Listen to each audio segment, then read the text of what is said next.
Honourable lordship ये दूसरी जमानत का आवेदन है। प्रथम जमानत आवेदन पर इस आधार पर निर्णय किया गया था कि डीएनए रिपोर्ट पॉजिटिव आई थी, लेकिन उस समय माननीय न्यायालय के समक्ष उन तथ्यों को प्रदर्शित नहीं किया गया। मैं माननीय न्यायालय की अनुमति से चाहूंगा कि कुछ तथ्य मैं माननीय न्यायालय के समक्ष रख सकूं। बताएं प्लीज बताएं। मैं माननीय न्यायालय का ध्यान विनम्रतापूर्वक आकृष्ट कराना चाहूंगा। लॉर्डशिप, अगर देखेंगे इस प्रकरण की सबसे ज्यादा मैं जिस इसको विवादास्पद रिपोर्ट मानता हूं वो है शव परीक्षण रिपोर्ट। ऑनरेबल लॉर्डशिप, कृपया कर इस रिपोर्ट पर आप दृष्टिपात करेंगे तो दिनांक 9। आप कहां से बता रहे हैं? सर मैं छिंदवाड़ा से हूं, मेरा नाम पीयूष शर्मा है सर। जी। लॉर्डशिप, इस मृतिका की पोस्टमार्टम दिनांक 9/4/2021 को 3 डॉक्टरों की टीम द्वारा रात 11:30 बजे की गई। लॉर्डशिप, सबसे पहला प्रश्न उठता है माननीय न्यायालय के समक्ष। माननीय न्यायालय के समक्ष अभियोजन ये बात नहीं बता पाया कि आपको रात 11:30 बजे, जहां पर पर्याप्त रोशनी और पर्याप्त प्रकाश की व्यवस्था उपलब्ध नहीं थी, बिना किसी मजिस्ट्रेट की परमिशन लिए आपने पोस्टमार्टम रिपोर्ट कैसे कंडक्ट की? पहला सवाल मेरा माननीय न्यायालय के समक्ष है। दूसरा लॉर्डशिप, ये कहते हैं अपनी ही इस रिपोर्ट में कि 100% बर्न इंजरी का केस है। लॉर्डशिप, श्रीमान माननीय न्यायालय से मैं इसी परीक्षा का तीसरा नंबर का जो पेज है उस पर आपका ध्यान आकर्षित कराना चाहूंगा। ये लिखते हैं कॉलम नंबर 11 में बाहरी और भीतरी जननेंद्रिय, उसमें ये अलग स्याही से लिखते हैं एनएडी, जिसका अगर माननीय न्यायालय के समक्ष मैं अर्थ स्पष्ट करता हूं तो वो लिखते हैं कि नॉट एनी एबनॉर्मलिटी डिटेक्ट, लेकिन अगले ही नीचे ही कोई अन्य व्यक्ति लिखता है कि vaginal slide prepared and sealed handed over to police lady Sangeeta. Lordship, रात 11:30 बजे पोस्टमार्टम हो रहा है, लेकिन फिर मैं माननीय न्यायालय का ध्यान विनम्रतापूर्वक आकर्षित कराना चाहूंगा। सर, संगीता युवनाथी की जब्ती पर अगर आप दृष्टिपात करते हैं लॉर्डशिप, तो ये देखेंगे कि ये पोस्टमार्टम के पहले दोपहर 3:50 पर हो गई थी, जबकि पोस्टमार्टम रात 11:30 बजे हो रहा है। तो पुलिस के पास किसी भी महिला के वेजाइनल स्लाइड बनाने की क्या क्षमता थी? माननीय न्यायालय के समक्ष अभियोजन इस बात को स्पष्ट करने में पूर्णतः विफल रहा है कि पोस्टमार्टम तारीख बताइएगा सर 9/4/21 को 3:30 पर वेजाइनल स्लाइड प्रिपेयर कर रहे हैं सर। अच्छा, लेकिन कॉलम नंबर 13 में आप देखेंगे, कॉलम नंबर 13 में नमूना सील की जगह संगीता अंकित है, लेकिन थाने की सील नहीं लगी हुई है।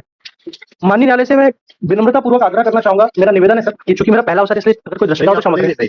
आप बिल्कुल आराम से बैठ सकते हैं, डोंट वरी। लॉर्डशिप, मैं पहली चीज ये जो मैंने तैयारी की थोड़ी सी, डॉक्टर पारिक और मोदी हैं, इनके मुताबिक जब इन्होंने अपनी किताब लिखी थी जिस पर ये डॉक्टर्स पढ़ाई करते हैं, इनमें इन्होंने लिखा था कि शुक्र के धब्बों की परीक्षा। लॉर्डशिप, ये बताते हैं कि स्पर्मोटोजोआ जिसको शुक्राणु कहते हैं, इसकी उपस्थिति जानना कोई सरल कार्य नहीं है। इसके विरोधी तत्व जैसे कपड़ों का प्रकार, पुरानापन और प्रयोगशाला में पहुंचने तक वे धब्बे किन परिस्थितियों से गुजरे हैं, इस चीज को माननीय न्यायालय के समक्ष बताना बहुत आवश्यक होगा। लॉर्डशिप, पहली चीज ये उठती है कि आप 9/4/21 को मृतिका की पोस्टमार्टम रिपोर्ट कंडक्ट करने से पहले बिना सील बंद लिफाफा तैयार करे वेजाइनल स्लाइड प्रिपेयर करते हैं।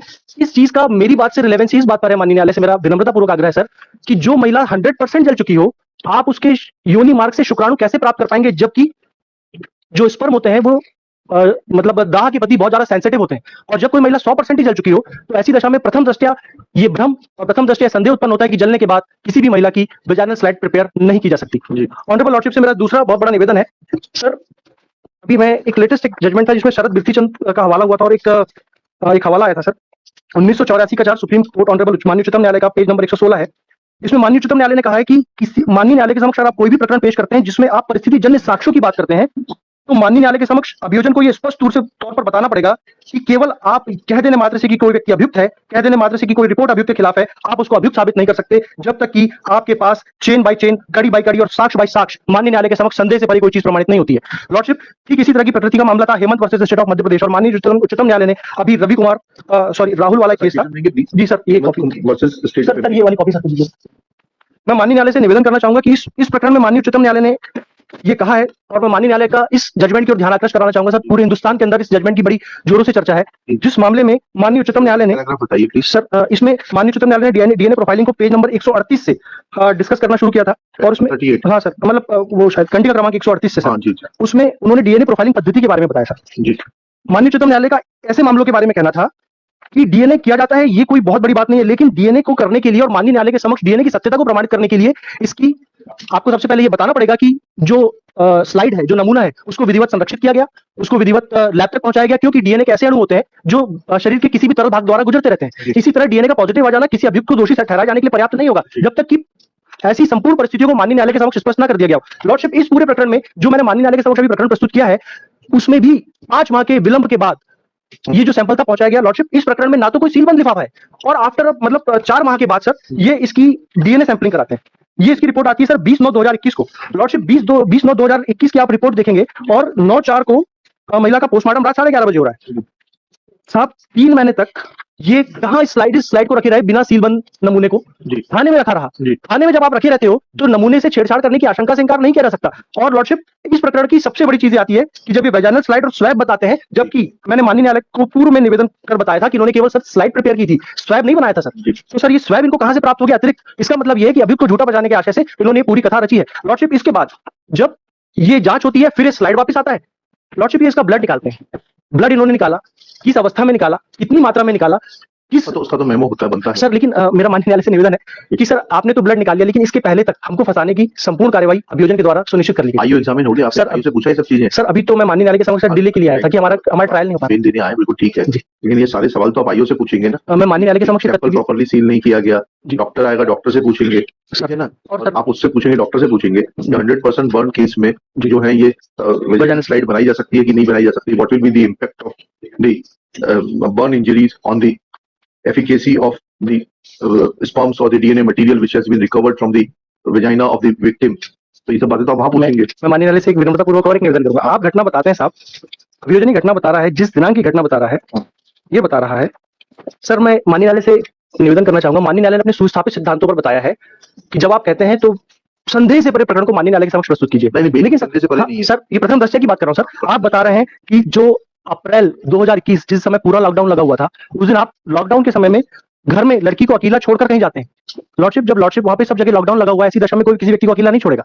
लेकिन तीसरी बात, मेरा माननीय न्यायालय से सिर्फ एक बात कहनी है कि जब आपके पोस्टमार्टम रिपोर्ट आ गई, आपने फैब्रिकेटेड स्टोरी बनाते हुए अभियुक्त को ब्लड सैंपल कराया, जिसमें भी काफी विलंब हुआ। ऐसी दशा में अभियुक्त माननीय न्यायालय से रहम की पात्रता रखता है, क्योंकि इसका सर कोई आपराधिक रिकॉर्ड नहीं है। माननीय न्यायालय से मेरा इस बात के लिए भी विनम्र आग्रह है कि सर आज एक जो लड़का बहुत मेहनतकश मजदूरी के साथ अपना जीवन यापन करता है, उसको जिन आधारों पर माननीय न्यायालय के समक्ष उसका प्रकरण प्रस्तुत किया गया है, वो रहम के आधार पर और इस सद्भाविक आधार पर कि उसको लगभग 1 वर्ष हो गया है, ऐसी दशा में भी हम शायद माननीय न्यायालय से रहम की पात्रता रखेंगे। सर जो जितना आर्गूमेंट ले रहे हैं सर, उससे तो सब डॉक्टर और आईओ भी बता पाएगा।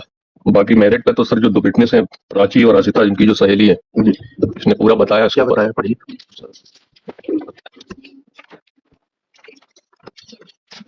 और जो ये डिसीज है sir, aged about 15 years of age. बंद कैसे हो गया था ये? आपने बंद किया था ये? अभी मैंने ऑन किया, बंद कैसे हो गया?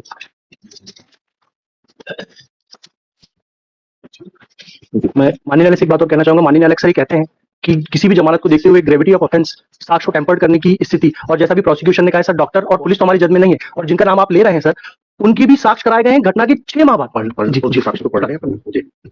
जो रिलेवेंट पोर्शन सर, प्लीज पढ़ सर। कि राजा गुप्ता जनवरी 2020 में डांस का प्रोग्राम के पहले मुझे शिवानी आहाके एवं शिवानी की मां शिवानी की बुआ परिवार के लोगों को लेकर देवरानी दाई मेला में ऑटो से लेकर गया था। तभी से शिवानी एवं राजा गुप्ता का परिचय हो गया। ऑटो राजा गुप्ता के पास है। कक्षा 10वीं पास करने के बाद हम लोग एडमिशन कक्षा 11वीं इसी स्कूल में हो गया था। कक्षा 11वीं में प्राची भी एडमिशन ले ली थी। मैं, प्राची व शिवानी आके तीनों अच्छे दोस्त थे। शिवानी कक्षा 11वीं में बताती थी कि राजा गुप्ता से उसका प्रेम संबंध हो गया है, राजा गुप्ता शादी करेगा। दिनांक 7/4/2021 को हम तीनों लोग रोजाना की तरह ज्ञानोदय स्कूल में कोचिंग में गए थे। तो शिवानी दुखी थी। मैंने पूछा कि क्यों दुखी हो, तो उसने बताया कि राजा गुप्ता ने मुझसे प्रेम संबंध है और उसने साथ में गलत काम भी किया है, लेकिन अब शादी से मना कर रहा है। दिनांक 8/4/2021 को फिर शिवानी 10 बजे रोजाना की तरह कोचिंग में आई थी और वह काफी दुखी थी। तब मैंने उससे पूछा कि क्यों दुखी है, तो शिवानी बोली कि वह बर्बाद हो गई है और राजा गुप्ता शादी करने से मना कर रहा है। फिर करीब 12 बजे कोचिंग समाप्त होने पर शिवानी अपने घर चली गई। फिर शाम को 6 बजे कोचिंग वाले शरीफ सर ने मुझे फोन करके बताया कि शिवानी जलकर मर गई है।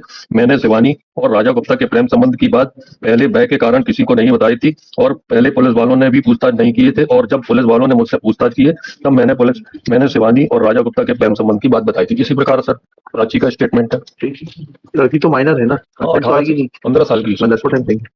और डीएनए रिपोर्ट लिखिएगा। Shri Piyush Sharma, learned council for the applicant Raja Gupta. This is second bail application on behalf of the applicant under section 439 CRPC.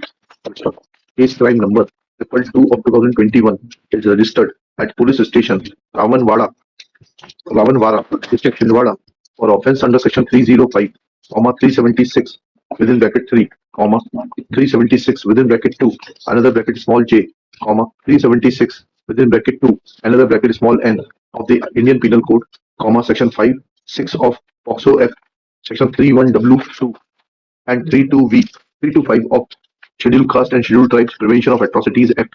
Full stop. It is submitted that applicant is in custody since 29/10/2021. Next paragraph. Shri Piyush Sharma submits that the whole story of the prosecution is full of improbabilities. Full stop. He submits that postmortem was conducted at 11:30 p.m., which is not permissible without taking consent of the concerned magistrate. Full stop. It is further submitted that there is a mention of preparation of a vaginal slide in the postmortem report, but vaginal slide was seen at 3:30 p.m. was prepared at 3:30 p.m. as is evident from the memorandum prepared in support of preparation of such vaginal slide. Full stop. Shri Sharma further submits that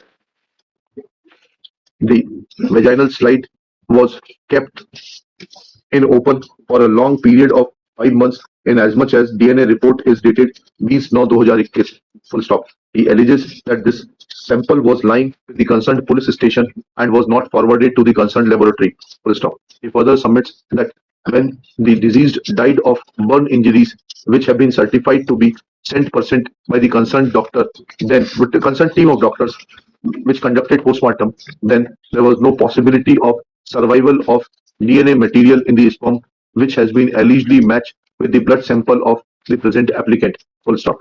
Shri Sharma also raises a doubt over the efficacy of sampling methodology and relying on the judgment of Supreme Court in Criminal Appeal number 611 of 2022, Rahul versus State of Delhi, Ministry of Home Affairs and other connected Criminal Appeal number 612-613 of 2022, Ravi Kumar versus State of NCT of Delhi with Criminal Appeal numbers 614-615 of 2022, Vinod alias Chotu versus the State Government of NCT of Delhi Home Affairs.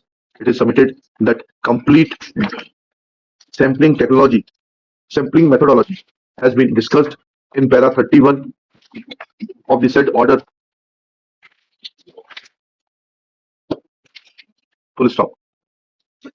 The Honorable Supreme Court has exhaustively quoted relevant paragraphs from the judgment of another judgment of Supreme Court in Manoj and others versus State of Madhya Pradesh (2022) (SCC online SC 677)